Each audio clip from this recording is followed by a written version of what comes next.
Puma bera no. Bana ifaji mwagala gikola leero.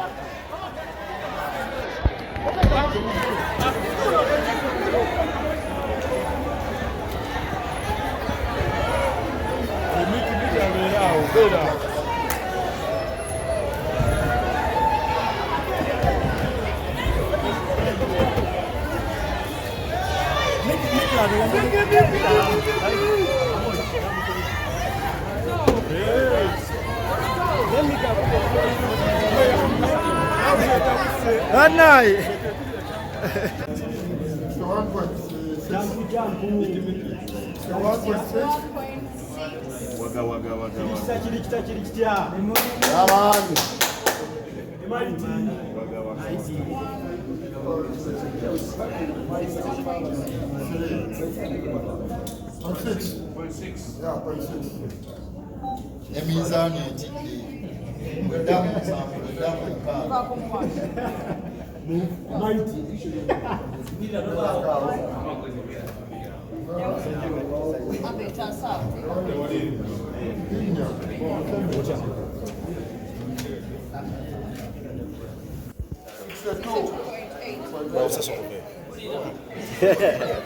Hey,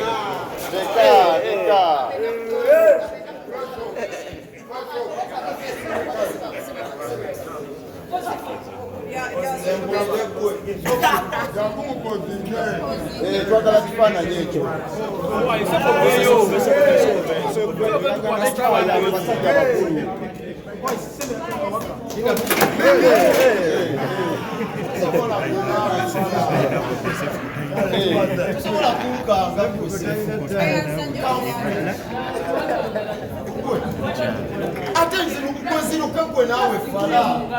Ate kankuulira kukokoze ngenda kukubira ddala.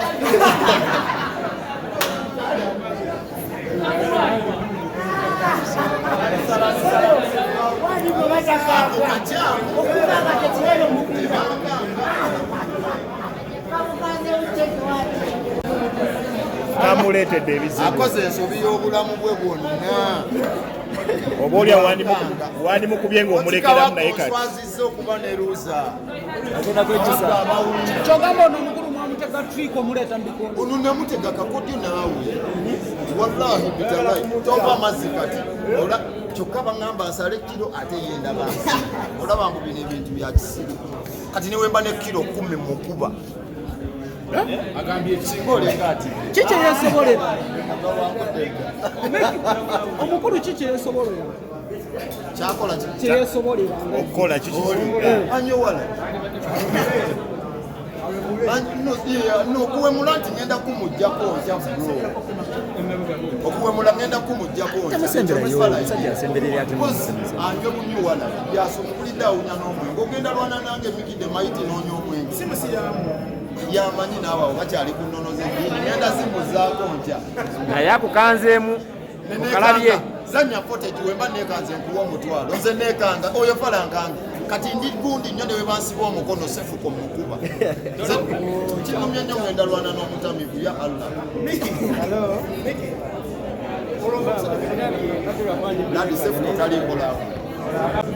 Bagenda ziwa abaana abatalina mwasi nze sina njagala sina kino twakikoze kuddiza gwe agamba nti ye teyeekuyasa ate nange siyandiisa ne mugamba kale bantu basasule seneziwa abaagala ate kati fe tulindizako sirisuwa nezibeera byasaawa naye abantu balina okubeerako kubanga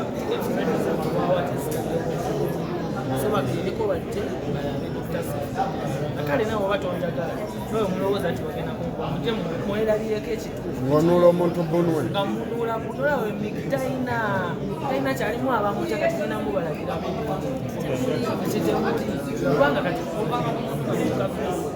waka kakwesi nga tomuwasanira kati oba ogamba agali amanya amato okufunika nakakuba n'okutasa bwekirindi wano nebaza koci kabaka okumbeererawo mwagala nbaza ate Mikey mwebaza baganda bange mwena mwena n'abawagizi ba koci Kawagga mwena mujje mumpagire lwa nsonga ono baba mutabani wange byemizanyo mujje mutuwagire mujje twebasa omuto kuko yalina ebigambo bingi ensonga lwaki nadda sayidi yono saagala nnyo akali katumwebasize mulindi namugambe nti abakazi abo tabazambulamu obwenga kubakozesa abatwale basiimule waka balongoose muloga lwansonga alina omukazi amalayo faida yabeere mu makombo webityo abc nze omunuzi wa ggulu netusinkane ku obuligato olunaku lwekya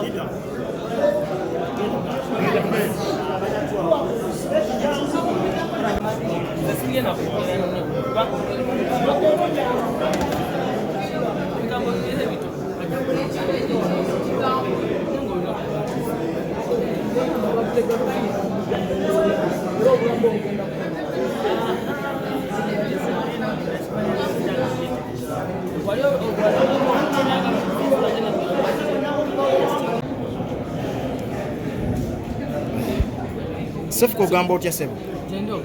Ndi bulungi. Tukulabye nga mwepima omusajja ate notagala omuyisaamu oluyi. Ati mbadde njagala mulage kontisenti omanyi ayinza okuddawo neyesoma kati kulagako nti datisenti Ekisinza okunyiiza kuleeta exiwo wano dooshi ate dooshi oluyi olumukubire waki oluyi olwo jasirwamuka nga mwabadde ayogera nnyo ayogera n'ebiteetaagisa ayogera nnyo mumanyi tomumanyi mukwesoma nina polotebo nina kino nina bantu babirabalabadda naye bikaseera bayagala byakusoma kweraga kale nze nemulagala action nti action speak louder than words ngawe ziba max sofanze nina 9 obadde bagamba akusinga omukono ate byebiki nze mbadde ndiwonti mbadde jimurati mbadde mu competition naye bwenti bwendi mbuzi lwogenda ogitunda mu katale kyogamba lwegejja bwenti bwendi nakula waba nsinga omukono asinge twagala bikonde twaze mu mpaka za mikono kale asinge ne wansi wakubira mu raundi yakumeka esooka ekyo nakigambye nate olina ebizo byobuuza nawe ate nga njagala muteeka mu ringa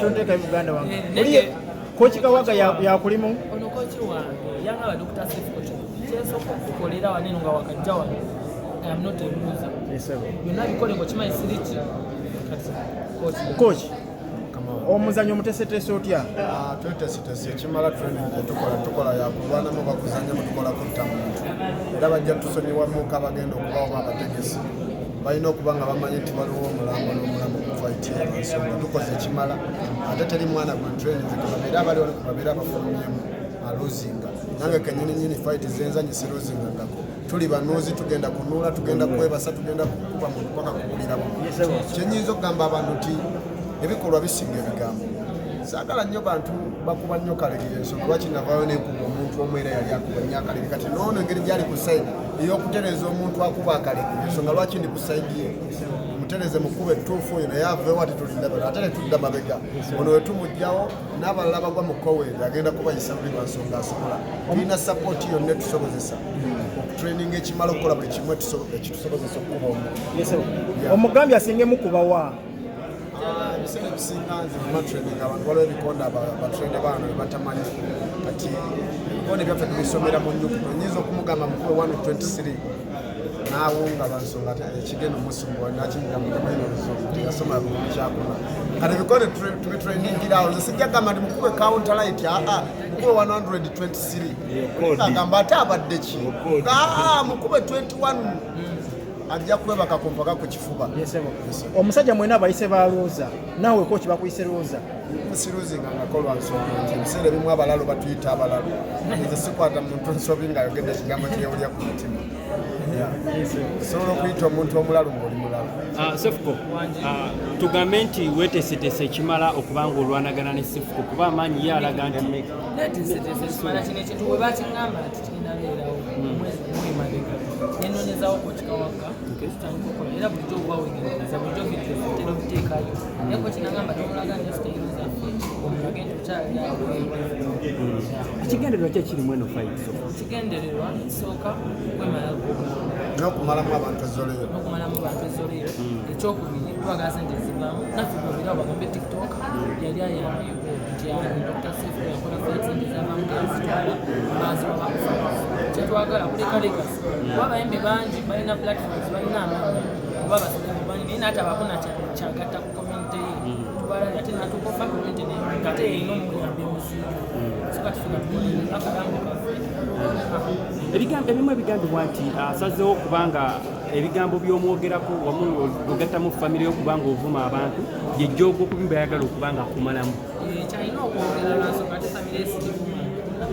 deyo bamusomesa naye nakirabanga ekivumu naye ate ategeera ekitosakimu ate ekyokuba abakazi bayogerako yandibadde asimana busimu kuba atleast singa teyandize naye teyandibategeredde so bangi nnyo akyabanoonya lwansonga bategeredde kwani oli mu lutalo lwafuna mukazi omulala asobola okufuna omukazi omulala kati nze ndibakubazibabira nebabeketika inspired nebabeerawo nga bagamba zaako kakyakazaako kati kubanga ne gwalina ewaka nakati agikuba najja oba yagadde ngazigamukubira Anderson najja Kira badde mumeka oli mumeka kira badde mukaga singa kuba onosaba limaki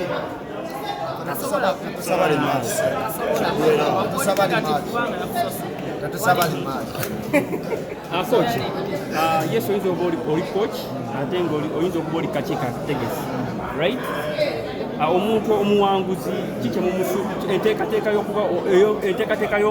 y'omuntu omuwanguzi nteekateeka ki embeera gy'alina okuyitiramu okubanga asobola okuwangula in case ng'awangudde mumupulaningira muwaayo ki oba muwaaki mukolera ki anadda kati feno fight nga bagitegese teri mu byagamba nti omuwanguzi muwe emitwalo 4 lwansonga ate ffe sayidi eyaffe eri seefu obuntu bwe basuubira okutuwa tubuyina ensonga lwaki tugenda just kutereeza mu bukatumba tetugenda kukola tetugenda kunoonya ssente tuli seefu buli kimu kyetwetaaga tukiina so kakati simanyi sayidi yawe bayinza okuba bazze kutega ngalo neffe tuli wano abantu mubagambe fight eriwa sawa meka fight eri ku Brigato sawa 12 ez'olweggulo bagenda kwenyigira yingira mitwalo 2 VIP mitwalo 5 ojje mubeerewo nga tusomesa nga yawo omanyi abanuzi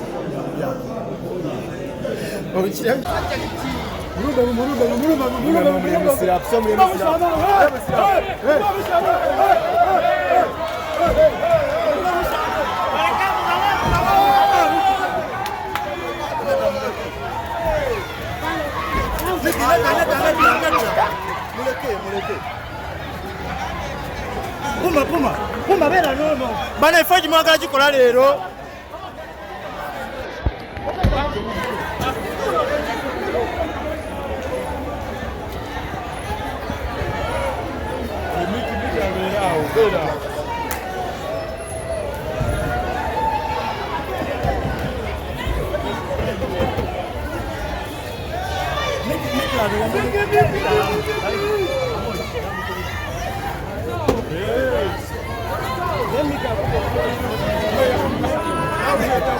Anai ojja kulaba akasajja mbadde nkalese ate kavuma maama wange mwana ogenda muwa zino enkya Obligato jaga waneno Mikey omusajja wajidde mu motoka ate ng'odduse waggulu ate wajidde wa tondabye mu byemu sirapu omulwanyi wange takyalina maanyi enkyagenda kulwana mumuleke talina kuva mu motoka